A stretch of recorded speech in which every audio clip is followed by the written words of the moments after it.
I concede this election, I do not concede the fight that fueled this campaign.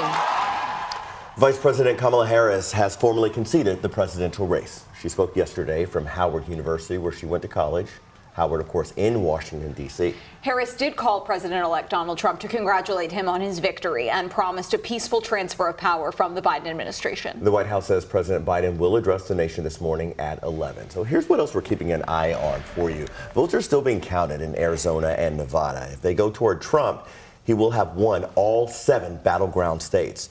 Trump currently has 295 electoral votes, which is past the 270 needed to win the presidency. The president-elect is set to meet with President Biden at the White House in the coming days to discuss the transition process. Here at home, Jefferson County Clerk Bobby Holtzclaw is apologizing for tech issues that kept some of you waiting hours to vote. WHAS11's Alex Dieter and photojournalist Elijah McKenzie explain what went wrong.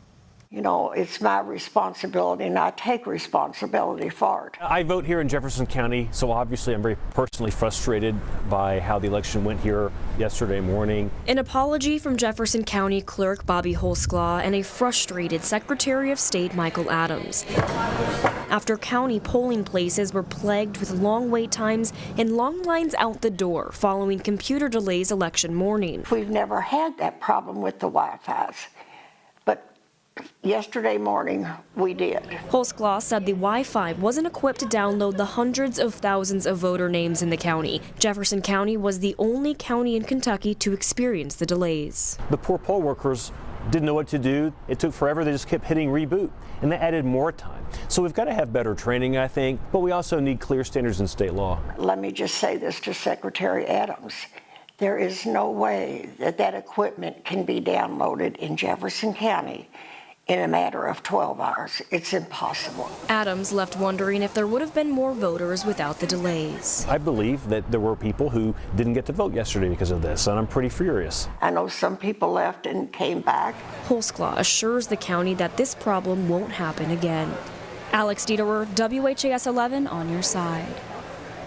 Because of the delays, the Kentucky Democratic Party requested an extension of voting hours at Jefferson County polling locations. A judge denied that motion. And across the state, Republicans maintained their supermajorities in the General Assembly. Only 2 seats flipped, and neither were in tight races here in Louisville, where Democrats hope to start whittling away at the supermajorities. Representatives Jared Bauman, Jason Nemes, John Hodgson, Emily Callaway, and Ken Fleming all held on to their seats. Now, across the nation, we saw a major shift to the Republican Party. Republicans won the Senate majority and are currently leading in the House.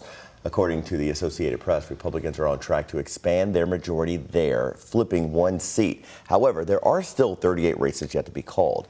Republicans gained 3 seats in the Senate, giving them a firm majority there. Kentucky Senator Rand Paul said this on social media. He said, "Finally, with the Republican Senate majority, we can focus on controlling spending, limiting government, and putting America first."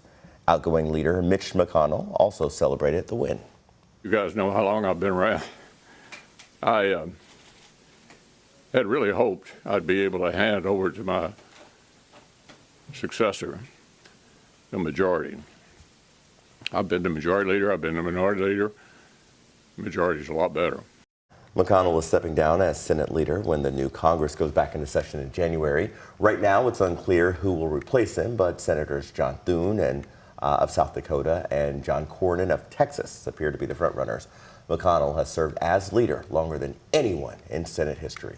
Indiana Governor-elect Mike Braun is preparing to assume his new role. In his victory speech, he reflected on his 6 years in the Senate and spoke about why he wanted to come home to serve the state. Because being an entrepreneur, I think there's more potential back here at home. I think the biggest issue D.C. is going to deal with, regardless of the outcome of the election, is the fact that they can't run the place functionally and financially responsibly. Braun says he's looking forward to working across the aisle on issues like healthcare, childcare, and affordable housing. You can review the winners in all of our local races right now on WHAS11.com and in our free news app. 6 minutes after the hour now, Metro Corrections is investigating after a woman was found dead inside the facility. Metro Corrections says a woman was found unresponsive and in medical distress around 4:30 yesterday afternoon.